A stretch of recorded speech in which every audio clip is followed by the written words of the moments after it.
Welcome everybody to the Short Sports Show. I'm your host, Daniel Short. Today is Monday, October 6th, 2014. And what a major college shakeup this week. What was it? 5, 6 teams in the top 8 went down. And thankfully my TCU Horned Frogs were the team that rose to the occasion against Oklahoma. At the time they were number 4 Oklahoma and moved up to now number 9. So I'm extremely excited about college football. And also, there are no more undefeated teams in the NFL as both the Arizona Cardinals and, surprisingly, the Cincinnati Bengals went down this past week. We will talk about that and more. First, I do want to apologize for last week's episode as Spreaker just pooped out on me. And the episode was lost, and then my software just wasn't working, so I couldn't get the episode up on YouTube or iTunes. So I'm sorry about that, but the crazy part about all of that is somehow, out of all my shows, last week's episode got the most. Over 100 listeners listened to last week's episode, which was only about a minute long about me just apologizing about the show not working. And I'm just like, why? Why? At the time I get 100 plus listeners, the show is, it's not even a show. So hopefully we can replay that and maybe even more. But first, we will go ahead and discuss college football. And like I said, it was a crazy week for college football. Just a lot of shockers. I had a lot of hope for my TCU Horned Frogs, and I really, truly did feel that we could beat Oklahoma just because, one, it was at home, and we just have the talent to do it. Our offense is clicking and all that.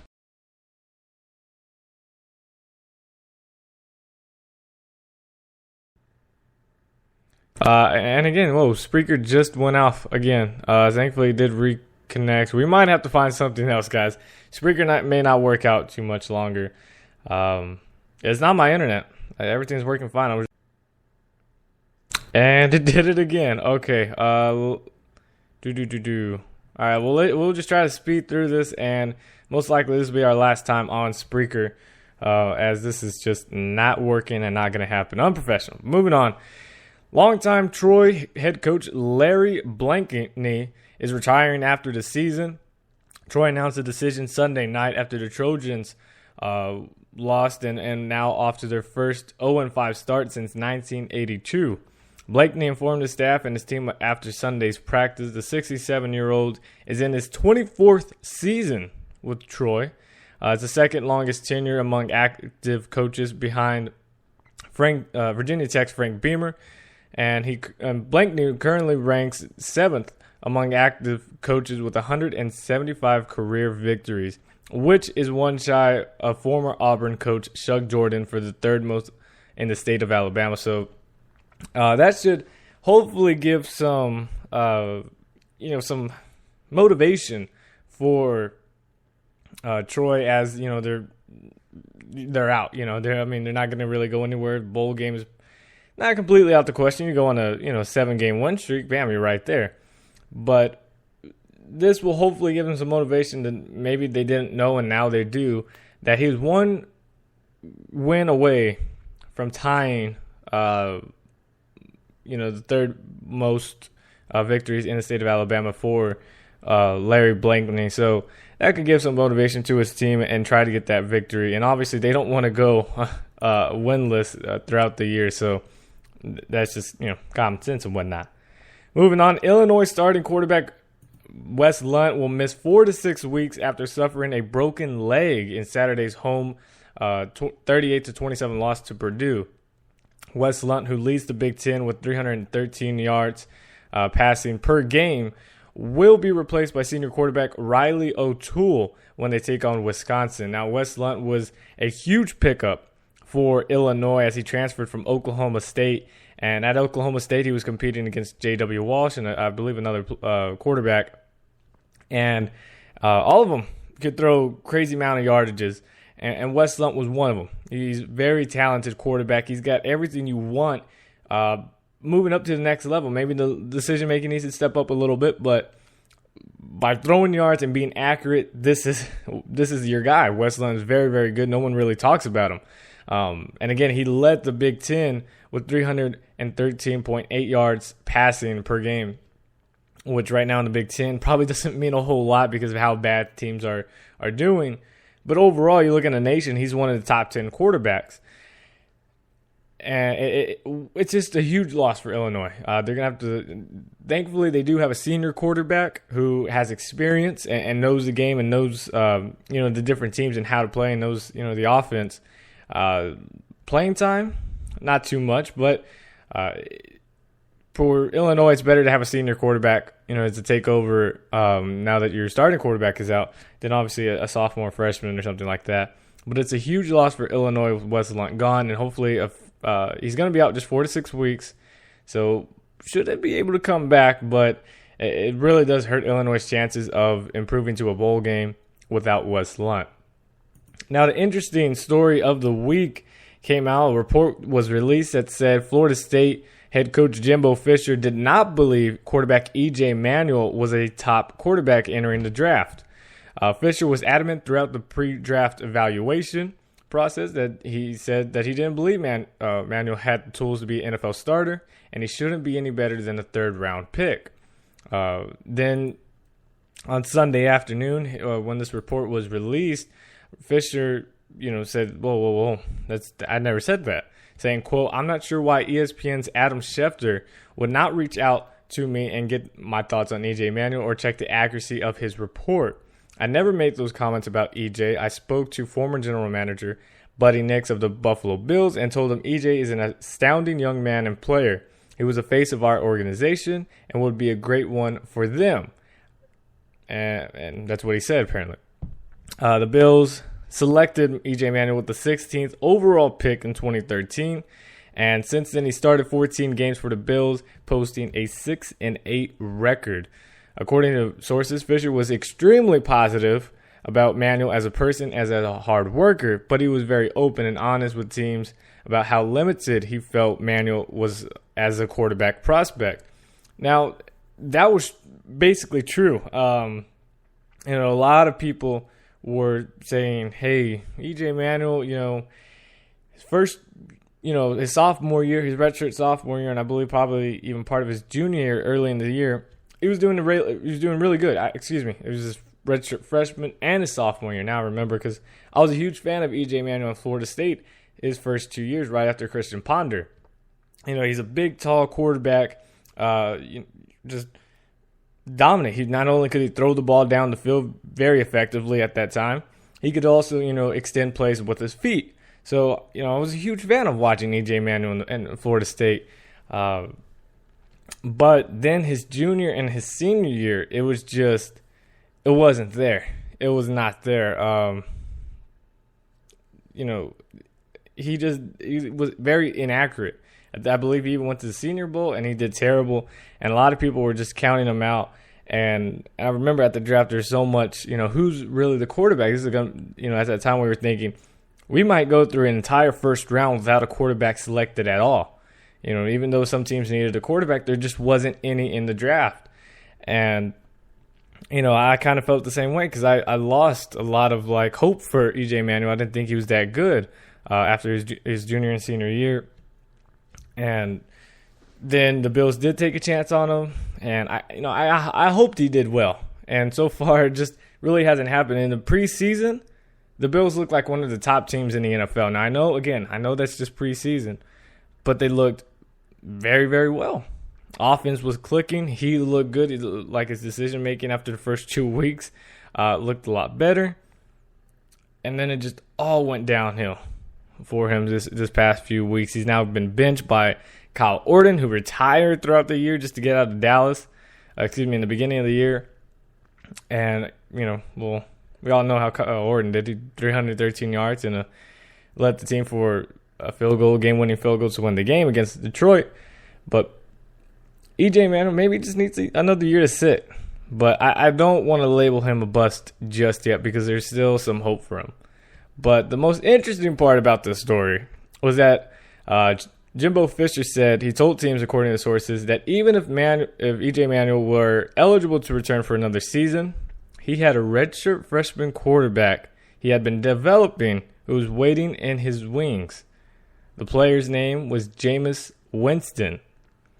And, yeah, that was it. I accidentally missed my quotes right here. Split them up. Anyways, that's nothing matter. But there you go. You already knew about Jameis. Well, obviously he knew about Jameis Winston. He's the one who recruited him. But he already felt, just like, okay, Jameis Winston is going to be pretty good.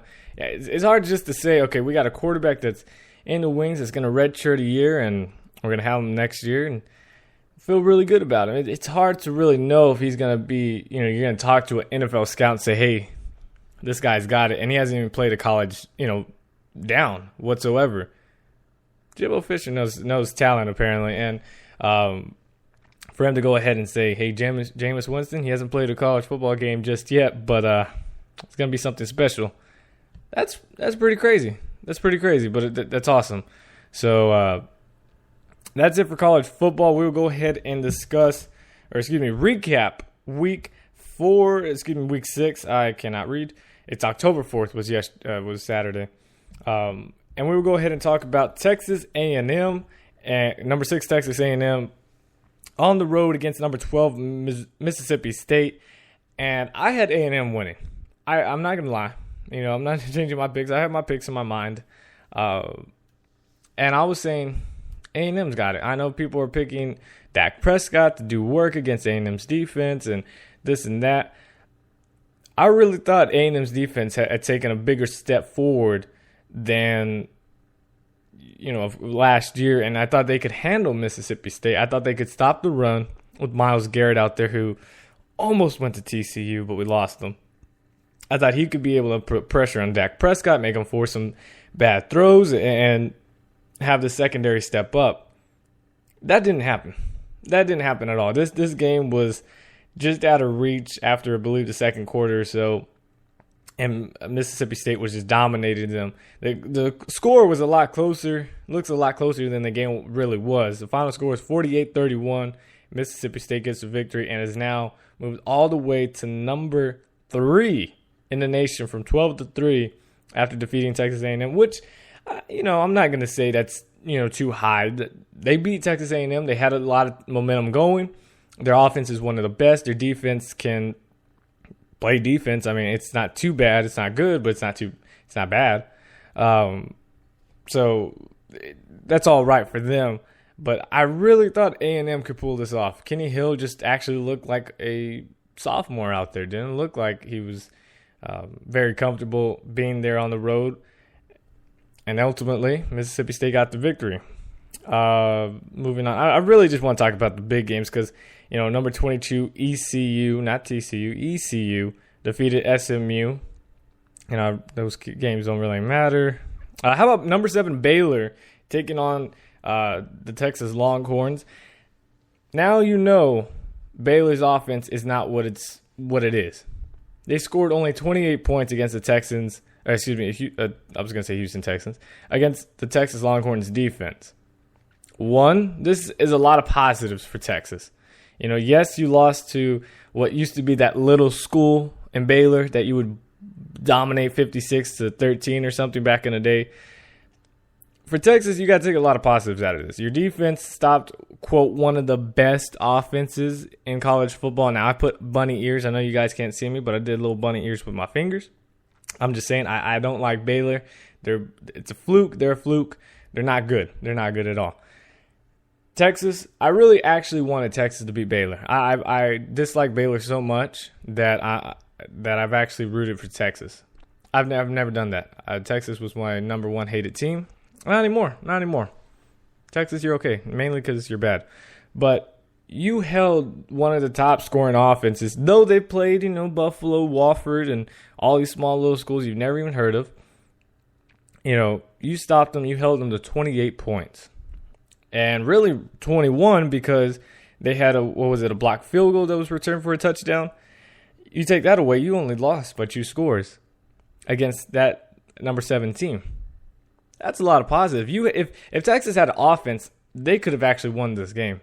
And probably should have. But, I know there's that that woulda, coulda, shoulda stuff, but I'm just saying that if Texas had an offense, this game goes a different way. So Baylor, and for all these, playoff predictions right now and people that are doing the rankings, Baylor's not a good team, and they're going to be you're going to see the real Baylor team come this Saturday when they host my TCU Horned Frogs. And I'm just saying, TCU, if we could beat, which I'm moving on to the next game right now, number 4, Oklahoma, if we could beat them, we can beat Baylor. And you can't say, oh, well, you were at home now you're going on the road to Baylor. It's like an hour and a half drive at the most to get to Baylor. It's not a road game whatsoever. We're still going to have purple in that ugly-looking stadium. So, moving on, number 4, Oklahoma went on the road to play the TCU Horned Frogs, who were ranked number 25 at the time. And TCU, it was a shootout from the beginning. We took a 14-0 lead, and then it became 14-14 after bad secondary play by Derek Kendrick. Made it 14-14, and then it just started going down. The scores went down. Then it was 7. We scored 7. Each team scored 7 in the second quarter. Then it was 10, and then 7. And then finally, we held them to 2 points when they blocked one of our extra points after a pick 6. So they got basically, I guess you could say, a safety or whatever. And then we scored, obviously that pick 6, which was literally just a pick 6. We didn't get the extra point. Finally win the game. We stopped that freshman running back who was going to be a pain in our back come his sophomore, junior, and possibly his senior year if he's still at Oklahoma. Was it Samji Perine or something like that, the running back for Oklahoma? That guy is an absolute beast. He will be come in the next 2 years. He's a dominant running back. Thankfully, we stopped him on a 4th and 1, took over. Oklahoma had no timeouts, win the game 37-33. And we shocked the world. One thing for any TCU fans that are listening, why are we going to tell our fans to wear white when we're at home?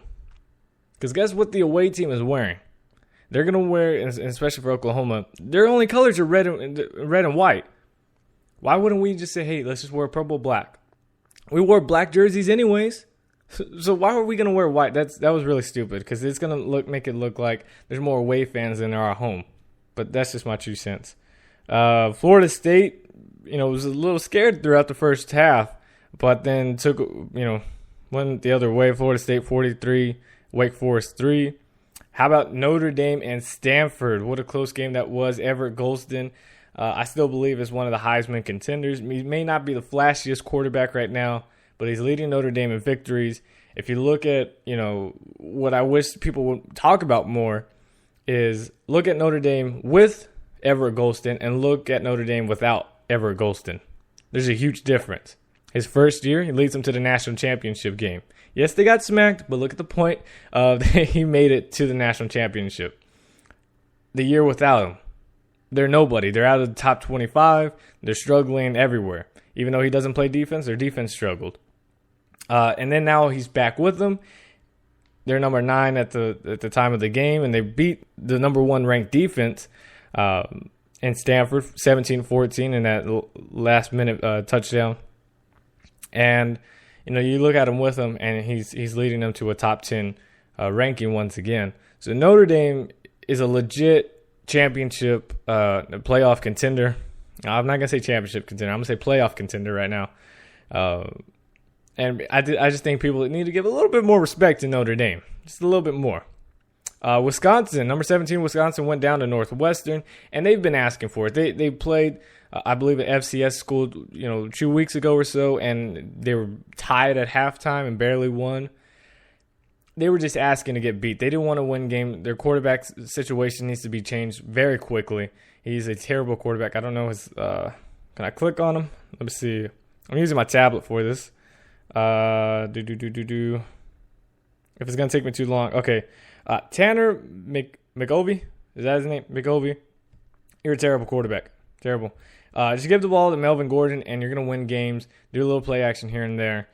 Wisconsin, what are you doing wrong? You need a different quarterback because guy is not doing it. Now, one of the bigger games, number 3, Alabama went on the road to Oxford, Mississippi to take on Ole Miss, number 11 Ole Miss. And at first, Bama had the upper edge. It looked like it was going to be Bama's going to win this game. They were still holding off Ole Miss, and just didn't have anything going for Ole Miss. But the Rebels struck back and were able to win this game 23-17, and I guess it looked like an interception. I don't know. It looked like he was out of bounds, but either way, the game was over with. Ole Miss wins the game 23-17, knocks off Bama, which I don't believe Alabama's the same school as, the same team as, the past few years. I didn't think Bama was a top 3 team or top 5, really. And there's a question mark whether they're a top 10 team. But Ole Miss dominated them and were able to get the victory. Let's see. Number 5, Auburn took on number 15, LSU, and smoked them. Just absolutely dominated them. Nick Marshall had a big game as the Auburn Tigers won 41-7. Les Miles, you also have a quarterback situation, buddy. You got to get that fixed as well. Let's see. Other big games. Nebraska, number 19, Nebraska against number 10, Michigan State. Michigan State had a 21-0 lead or 20-0 lead, I believe, throughout the first half and probably into the third quarter, and let Nebraska come back. I was at work that night, and I remember seeing Nebraska, shut down. Amir Abdullah had 45 yards rushing total. Just couldn't get the run game going against a very stout Michigan State defense. And, I was rooting for Nebraska. I didn't care who won because I like both of these teams, but I was rooting for Nebraska to, at least keep it close, not get shut out. And thankfully they did keep it close. Final score was 22-27. Spartans get the victory. But it was just a real defensive game and a real fun game to watch if you were able to watch it. Utah upset UCLA 30-28. Arizona State came back and without their starting quarterback, dominated and pulled a comeback against USC with a final score of 34. And that should do it about college football week 7. Sadly, College Game Day, which if you don't watch it, you need to watch it. It's an awesome show. College Game Day will not be at the TCU Baylor game. They will be at the, I believe it's Alabama, right? Auburn against Mississippi. I keep saying Missouri State. I don't know why. Mississippi State, which are both 2-3 right now in the rankings. And speaking of the rankings, we also have, the Red River rivalry of Texas against Oklahoma. Oklahoma will be the home team, even though it is in Dallas. So that'll be a fun game to watch if you can. And the rankings, here we go by the rankings. This is the AP rankings, which is what college football goes by right now. And now, I've only been, following college football and the NFL since 2007. That's as far as I go back. I'll go back in history for a few teams if I, recall it. But as in watching everything, 2007. I've never once seen any rankings in the AP, any of the coaches poll, whatever, two teams that are tied for the same number. Now, I think we had the closest, excuse me, I believe the closest time was when TCU and Auburn, during Cam Newton and Auburn's national championship time, where they were ranked number 2, I believe. I think they were both ranked 2, or at least it was 2-3, but it was a very, very close margin. This week, we have both of the Mississippi schools, which is very rare to say, both Mississippi State and Ole Miss ranked at number 3. There is no 3-4. They are both ranked third team in the nation. How is that possible? I have no idea, but the points came out to be 13-20 for each team, and both teams are now number 3. So here we go. Florida State being number 1, which I disagree with. I think Auburn should be number 1. But is Florida State, Auburn, Mississippi State, and Ole Miss at 3. Number 5 is Baylor. They skipped 4 completely. Number 6 is Notre Dame. Then Alabama, Michigan State, TCU at number 9. Then Arizona at 10.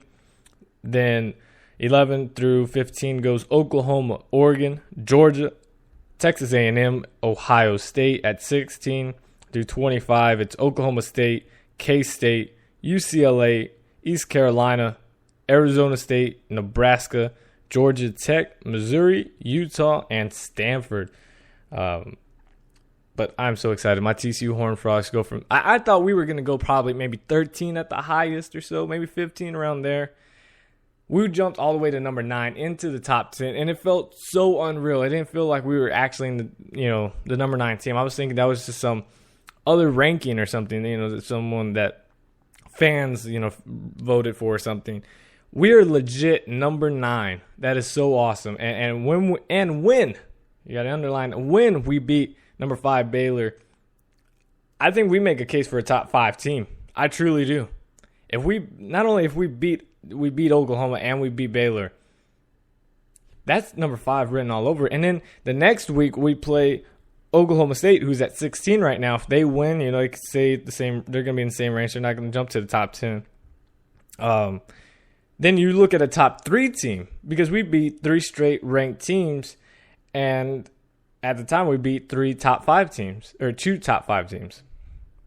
I'm just saying, there's a lot of high hopes for TCU right now. I'm very, very excited for that. But college football, what can you say? This is the best year of college football I have seen in a long time. It's just been awesome. Maybe it's because TCU's doing better, but this whole playoff thing now that's happening, and the fight to stride to that, it's crazy, and it's just awesome. It's awesome. So let's go ahead and move on to the NFL. There was no major news in the NFL right now that was worth really talking about, other than recapping the games and going along with the storylines between those games.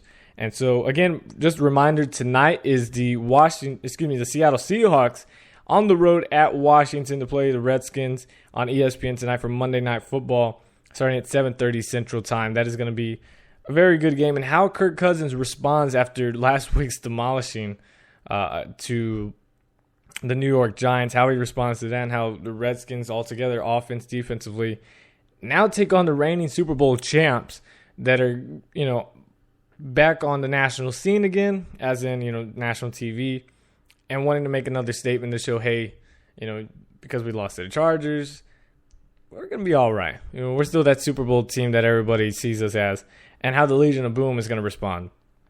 So it's going to be a fun, exciting game for tonight. Going ahead through all the games, the Chicago Bears lost to the Carolina Panthers 24-31, and the Bears are on a downward spiral right now. I don't understand what's happening. You have one of the top offenses, but your defense has really been struggling. It's looking like it's made no steps forward. Really, to lose to this Carolina Panthers team who had, an undrafted free agent as their starting running back, and I believe another, they were both undrafted free agents as your starting 2 running backs. And you have a wide receiving core who's made up of a bunch of nothings and a first-round draft pick. For the Bears not being able to stop them, I know Cam Newton's a great quarterback, not taking anything away from him, what he can do with other players and make them better. But the Bears defense really has to capitalize on this and take these guys out. I mean, this was your chance. And I know the Panthers defense has been back and forth of good and bad. I would have thought this is the time they would be bad because they're playing a top offense. So Bears have a lot of question marks going on right now. But surprisingly, it's not Jay Cutler's fault. It is not Jay Cutler's fault. That is a few times we can ever say that. And then how about them Browns? They come back in the NFL's biggest road comeback victory over the Tennessee Titans to win 29-28. Sadly, Johnny Football could not be the guy to take them back, but Browns get the victory 29-28. St. Louis Rams and the Arizona Cardinals went out in a shootout. And one quick thing before I talk about that. Did you guys realize, if you're watching any of the games, you didn't have to watch all of them, but when you see on the bottom line they're showing all the scores and whatnot, did you ever guys see that how it looked like almost every game was out of reach, and then within a 2-minute span towards the end of the games, they got really close? It looked like they were an actual game. Like, I know, obviously, the Cleveland game. Let me see what else. The Tampa Bay game. Let me see. I know the Baltimore and Indianapolis. That's what stood out in my mind, because Baltimore was up 20-6. Or excuse me, the Indianapolis Colts were up 20-6. The Ravens scored with Justin Forsett, and then it was 13-20. And it looked like, oh my gosh, games are close again. And then every game started getting closer and closer when games looked like they were just out of reach. I don't know. It's a weird thing. I noticed it. I don't know if you guys noticed it. It was really weird. But anyways, back to the Rams and the Eagles game. Austin Davis at quarterback for the Rams. He's a guy who throws for a ton of yardage that people need to talk about and probably pick up on your fantasy team. Imagine if he had a Tavon Austin who's actually effective and had other wide receivers. This Rams offense could actually be something, but they lose 34-28 against the Eagles. How about the New York Giants? After starting off terrible the first 2 weeks, and Eli Manning basically being that old Eli Manning of throwing interceptions each of those 2 games, he hasn't thrown an interception yet in the past 2 games. And he's doing really good. He's doing really good. The Giants win 30-20. And then the Tampa Bay Buccaneers, I feel so bad for them. They could have had their second win of the year. A big game against the New Orleans Saints. They're up 31-20-something. They had the lead. They go overtime. And then they lose in overtime to the New Orleans Saints, 37-31. But the Saints, there's not many positives for you. Yet the only positive is you won. And that's it. Your defense is absolutely terrible. And you almost lost to the Tampa Bay Buccaneers. No disrespect to Buccaneers fans. I'm just saying. This is not y'all's year. And neither is it for the New Orleans Saints. Then another overtime game was the Houston Texans on the road against the Dallas Cowboys. And I really don't want to say on the road because I don't know if you guys saw the stands, and it's all over social media right now. There was nothing but red in there. And the only blue that was in there was a dark blue. There was no, whatever color the Cowboys would call their blue, a royal blue or something. It was all red and dark blue in Texans colors, which is very embarrassing because this is not the first time. When the 49ers were there, it was all red and gold.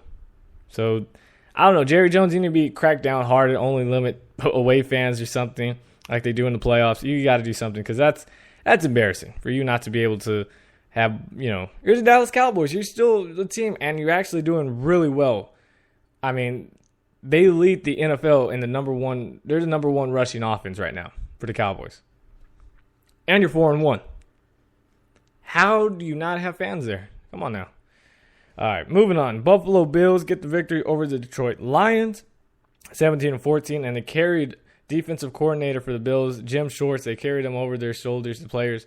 And because he used to be the head coach for the Lions and said, hey, we have them. We won. So, therefore, we're better than you. That's what I got from it. The Indianapolis Colts won 20-13 over the Ravens. Pittsburgh somehow could not blow out the Jacksonville Jaguars. Final score 17-9. Come on now. I know you're on the road, but still, you have a really good offense. You got Le'Veon Bell and LeGarrette Blount, top big backs right there. You can run, power through the defensive lines, wear out the defense. And then you have a speedy guy in Antonio Brown, Marcus Whedon at wide receivers. 17-9 is unacceptable. Good job by the defense, though. The Arizona Cardinals tried to do everything they could, but just got torched by Peyton Manning and his record-setting wide receiver, Demaryius Thomas.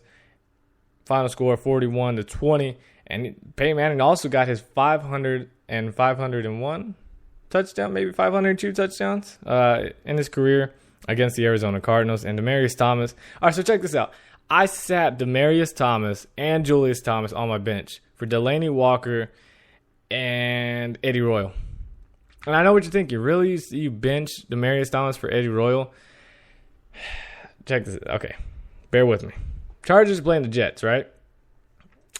Eddie Royal has had about, good amount of touchdowns against the past few teams and putting up some yardage, consistency, huge in fantasy football.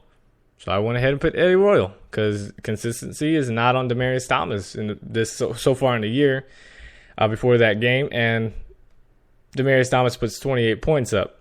And then Julius Thomas, I started Delaney Walker over him because Delaney Walker was scoring touchdowns again. Again, consistency. Julius Thomas, not so much. Thankfully, I still won. I only won by 2 points, 105-103. But still, it was just, man, I could have had more points. I'm just that type of guy. I'm competitive. I want to be able to dominate my opponents. Anyways, I'm now, after starting 0-3 to the year, I'm now 2-3, which is awesome. I told you, don't count me out. I'll be all right. Anyways, the Kansas City Chiefs and Alex Smith could not pull a comeback against the San Francisco 49ers. Final score 22-17. And how about the report of Jay Glazer saying that no matter even if the San Francisco 49ers were to win the Super Bowl this year, and let's say even won every single game, just won the Super Bowl, they will not bring back Jim Harbaugh, and Jim Harbaugh will not come back to the 49ers.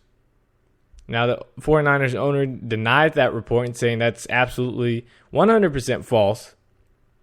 But, I mean, Jay Glazer's right most of the time. And what's happening, Randy Moss even came out and said that during his time at the 49ers, Jim Harbaugh treated players like they were in college, that they were college kids. So maybe he has lost the locker room. I don't know, but that's a very strong statement to say, even if the 49ers win the Super Bowl, Jim Harbaugh will not come back. And they've always had a chance. They've been in the NFC Championship the past 3 years. So it's huge. The New York Jets got blanked and shut out by my San Diego Superchargers. Sorry, I need to stop doing that. San Diego Chargers dominated all the way around. Sadly, Phillip Rivers did throw an interception. His first since week 1. 31-0. Chargers shut out. Yes, I'm so excited when we can shut out a team. Obviously, that means a victory. But that means your defensive stats for points allowed go straight down, and it's awesome. I'm a huge stat person, by the way. I'm a stat nerd. Yeah, Chargers get the victory, 31-0. Move on. Sadly, Broncos won. We couldn't even get another game above them. We are still like, a half a game? And I believe we have either the Raiders or the Chiefs next. I'll look at that in just a minute. And then the New England Patriots show everybody. Tom Brady should have just gone ahead and said and told all his fans to relax, relax, because we got this. Because that's what Aaron Rodgers did. They scored a ton of points and won the game. Tom Brady, 43-17, New England Patriots. Surprisingly, not only did they put up 43 points against the Cincinnati Bengals defense, which is one of the top defenses in the NFL right now, they won the game. I mean, this was the time for the Cincinnati Bengals and Andy Dalton, which is, yes, from TCU. I'm not. Got to take the good and the bad. Sadly, he could not get anything going against the Patriots defense, which, beginning of the year, there's so much, talk for this Patriots defense. You got Darrelle Revis, Brandon Browner, who came back from after the suspension and whatnot, thinking, hey, there's going to be a really good defense. They've been torched the past few games. And just haven't looked, the team chemistry wasn't there yet.